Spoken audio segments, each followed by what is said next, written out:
Hello guys, আসসালামু আলাইকুম। মধুমাস কিন্তু চলে এসেছে। চারদিকে শুধু ফল ফল আর ফল। দেখেন গাছে কি সুন্দর আম ধরেছে। এত লোভ লাগে আমগুলো দেখলে। মাশাআল্লাহ, গাছটাতে অনেক ভালো আম ধরেছে। এখন চারদিকে আম, কাঁঠাল, লিচি, জাম সব ধরনের ফল পাওয়া যাচ্ছে। ফলের মধ্যে আমার তো আম, জাম, লিচি এই ফলগুলো অনেক ভালো লাগে। আপনাদের কোনটা বেশি ভালো লাগে কমেন্টস করে কিন্তু অবশ্যই জানাবেন। আর এইভাবে গাছ থেকে আম পেড়ে খাওয়াটা কত যে মজা। এখন চারদিকে অনেক ঝড় বৃষ্টি হচ্ছে। এই ঝড় বৃষ্টিতে আম কুড়াতে কিন্তু অনেক ভালো লাগে। হ্যালো ফ্রেন্ডস, আসসালামু আলাইকুম। নতুন একটি ব্লগ নিয়ে হাজির হলাম আপনাদের মাঝে। আজ আমি যাচ্ছি সুন্দরবন কুরিয়ার সার্ভিসে আমার আম আনতে। আমার কিছু আমের অর্ডার ছিল, সেই আমগুলো চলে এসেছে, সেটা নিতেই যাচ্ছি। আর হালকা বৃষ্টি হওয়াতে ওয়েদারটা অনেক ভালো লাগতেছে। এই তো চলে আসলাম সুন্দরবন কুরিয়ার সার্ভিসে।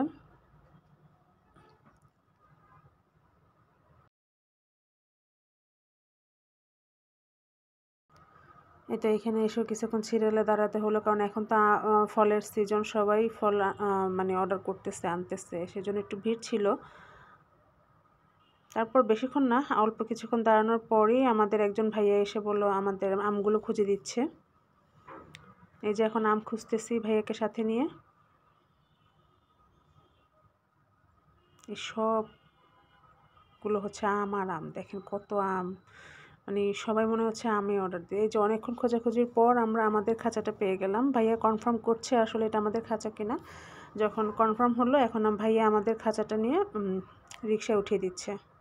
এই তো এখন রিকশায় উঠে টোটো করে বাসায় চলে যাচ্ছি। ফাইনালি আমাদের আম চলে এসেছে। তোমাকে বলছো তুমি যা খাইতেছো তোমার বাবা খাওয়াবে, আসো ওঠো। কান্না করে না আমার বাবা, সরি বাবা সরি, ওই যে ওকে নিয়ে যায় না এই জন্য কান্না করতেছে। আম আনতে ওকে নিয়ে যায়নি দেখে কান্না করতেছে।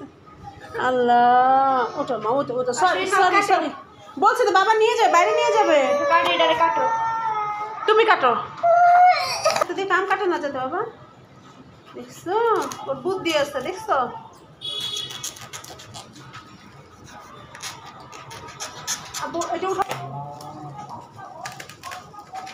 এটা আমরা করব। দাঁড়াও দাঁড়াও। ওরে ভাই ভাই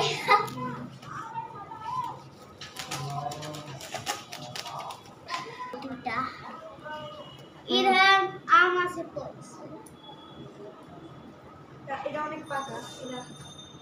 কে দেখো কত বড় বড় আম। এটা নয় ডাবে। এই যে